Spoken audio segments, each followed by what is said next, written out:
Today we're going to use Handel's Tarot deck as we start our forecast.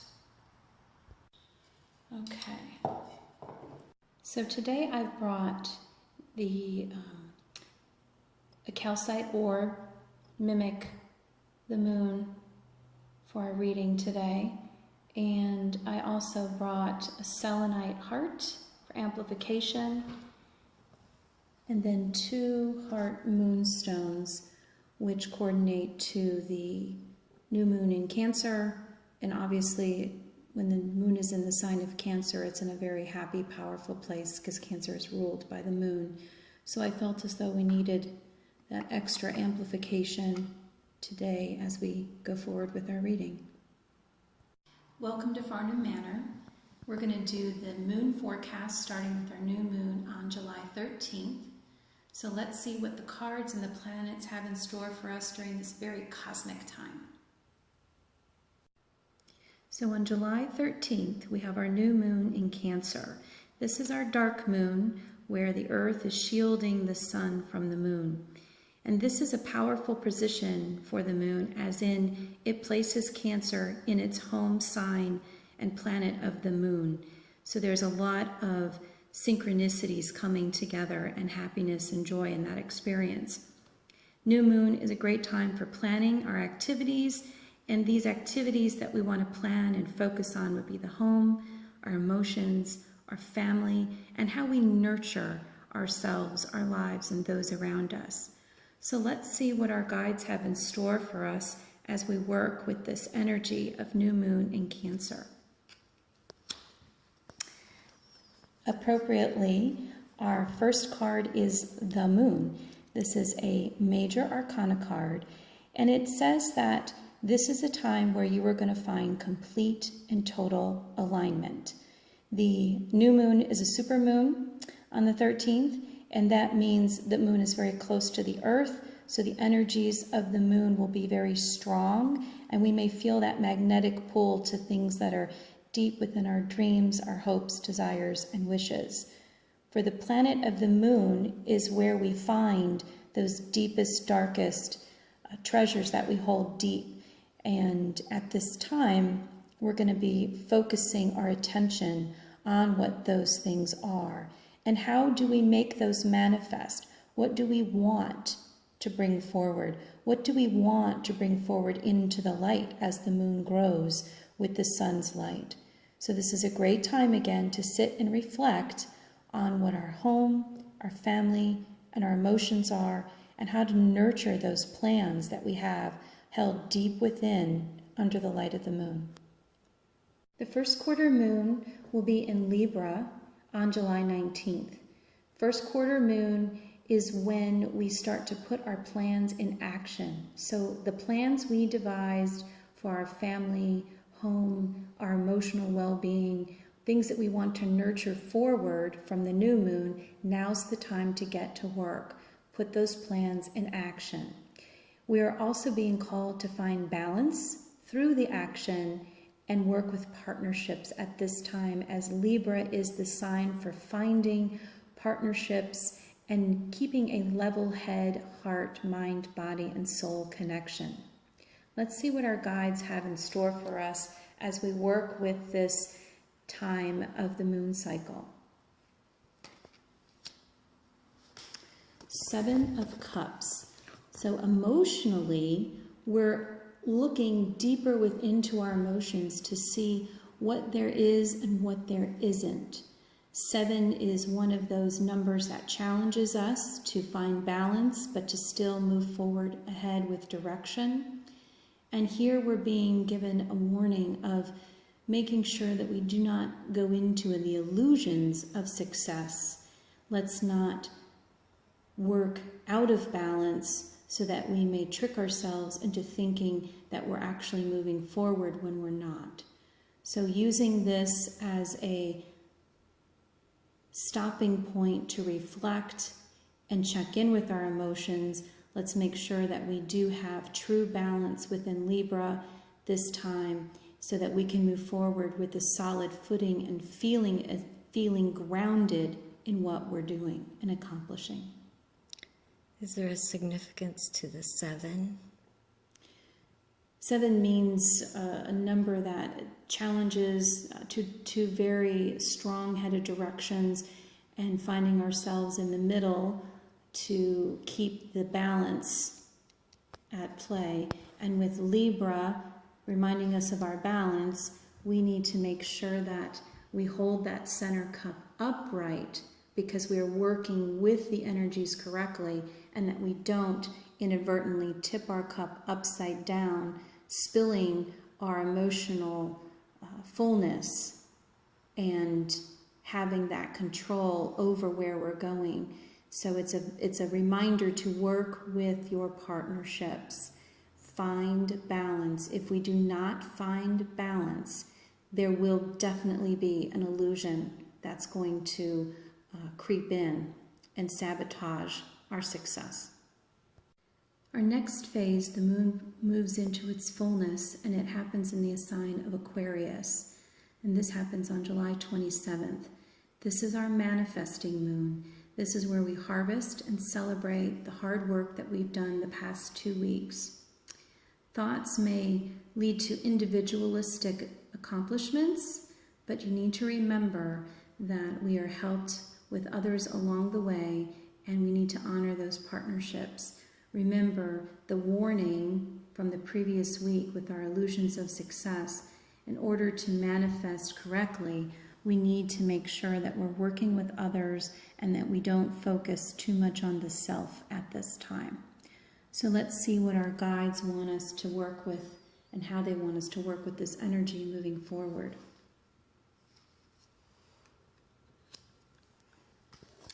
Here we have the card Mother of Wands in the East. This is our Queen of Wands. And Kali is here. She is here to eat up and to destroy every and anything which no longer serves us. So if you are not willing to deal with the things in your life which no longer serve you, Kali will force you to do so. My suggestion is to work with Kali and clear out the things that are in the way. Use this time in Aquarius at the full moon to really celebrate the fullness of what and who you are, and release all the things that should not be attached to you. And that would be the lower level emotions of greed and selfishness and self-sabotage, doubt, blame, victimhood. Now is the time to stand in your fierce power of strength and moving forward into a new life, a new position, which Kali does bring that energy of being a midwife, of birthing into life that which is to be had in fullness. And through that pain and destruction and dying away of lower self energy, she helps midwife us into something really astonishing and beautiful. The last quarter moon happens in the sign of Taurus on August 4th, and this is the time for reflection and review. Now is the time to make any types of changes to your planning process, to your manifesting process, and to really take in and absorb the lessons over the past month. The energy will have focus on the tangible items, and it will have you zero in on your values. And the question I want to leave you with is, what is important in your life? We started this new moon cycle with nurturing family, emotions, and home, and we're ending this moon cycle with a tangible focus on your values and what grounds you, what keeps you rooted, and truly what does make your life important, and how do you honor that process. Taurus is a very dedicated, determined sign, and it asks those questions because it wants to know genuinely and honestly. And this is a great time to take that pause, reflect on this question, and to help develop what that answer is through the last 3 weeks of processing with these other energies that we've just gone through. So let's see how our guides want us to work with this energy going forward. The energy that our guides are warning us about is conflict. We have a 5 of Wands, and 5 is a numerological number that means freedom, breaking away, and expansion. It's in the middle of 1 and 10, so it's far enough along the path for us to be able to look back, but it's not yet all the way to the end, so we can sort of take that pause, that midpoint, to say, do we still want to go forward with this? And sometimes we don't. Sometimes we choose to stop and break away and find that freedom and release ourselves from things that were never intended for us. So at this time, I believe our guides are saying, be very careful that when you answer that question, what is important in your life, that you make sure that you don't have an inner conflict. Make sure that you're truthful and honest with yourself, and really take the time to see the challenges of the past month and to be honest with yourself on why they may have occurred or why you were able to avoid any challenge, and how you can apply that going forward so you do not have conflict in your life. Again, this is the time of reflection and review, and this idea that conflict may be there is really the conflict within, as we really struggle to be our best and highest purposeful self, as opposed to some of the mantles we've allowed ourselves to grasp onto throughout not living consciously and not being fully awake. So again, release the things that bring conflict to your life. Now is the time to be very clear on where your focus is.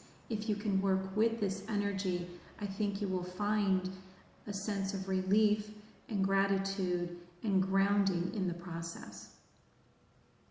So as we wrap up and we kind of go through the full sequence of energy here, we start with our new moon in Cancer on July 13th. And this brings us a super moon. It also brings us a solar eclipse.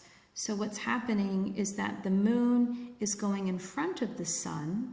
So our divine wisdom, our feminine goddess, is going to be blocking the sun and making her presence known full stage, front and center, in the sign of Cancer. So it really is a time to focus in on our home, our family, our emotions, and how we nurture and bring a tender motherness to the world. What is your part? How can you play that? And how will you do that? And we're given this hint that it has to do with the things that lie deep within our deepest desires, the places that we really hold our hopes, dreams, and wishes. As we move forward to that first quarter moon, we're going to start putting these things in motion. We're reminded to work with others. This is not about our own personal gain. It is about working in partnership through the value of other inputs, of other people, working in harmony with our surroundings. If we do not do that, we're going to be sorely disappointed, and emotionally we're not going to feel full. Our selfish gains brings us lack, and we don't feel that full joy. But when we work in true communion and partnerships with others, we have a greater sense of community, we have a greater sense of belonging, and we have a greater sense of connection. And that's what our first quarter moon is here to bring us about, to learn that lesson and to really put that to practice so we can have real success and not an illusion of it.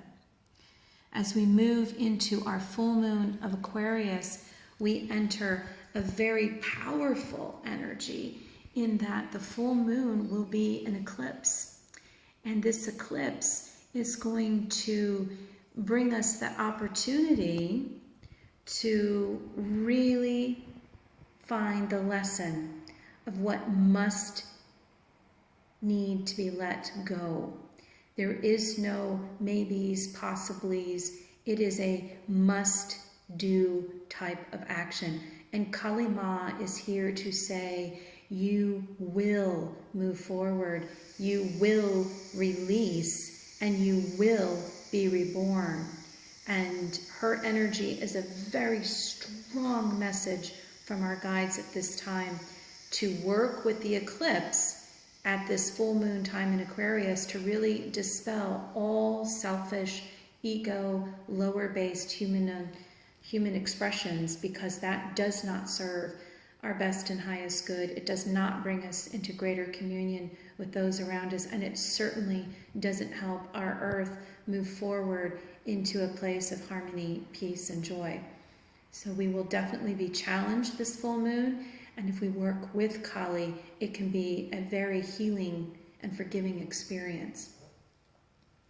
Lastly, we find ourselves in the sign of Taurus, which is a grounded, determined sign to really figure things out and to go through the tangible, go through the resources, go through our items that we've collected throughout our lives, and to make very lasting decisions on what stays and what goes. And this may bring inner conflict because we're creatures of habit, and we don't want to be challenged. We don't want to let anything go. We want to gather and we want to accumulate. And I think we're being asked to release the strong hold we have on things that are just, at the end of the day, just things. Find what brings us true happiness, find where our true joy lies, and really figure out what things do I really need in my life to make it a life worth living, and one that is at its highest and best self. This cycle is very powerful. We start with a solar eclipse at the new moon. We have a lunar eclipse at the full moon. And in this month, when our planets are moving around, 5 of our planets are in retrograde. So there is a lot of pause. There is a lot of rethinking, redoing, reviewing. There's a lot of editing. There's a lot of opportunity for us to shift the things that are important to us so that we can find the correct alignment to bring us into the fullness of our best and highest self. Every month is powerful. Every day is a day for a miracle. Every day is an opportunity to live to our ultimate expression. And the planets provide such opportunities. And when we are in alignment with this flow of energy, we make progress and we heal parts of our current life, and we heal parts of our karmic life.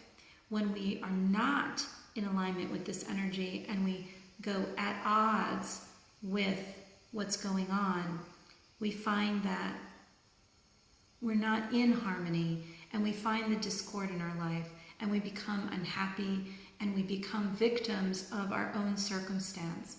So take this time to really hone in on those deepest, darkest desires, and take this opportunity to work through that process so that we may be able to review and get rid of the inner conflict that happens when we're not in alignment.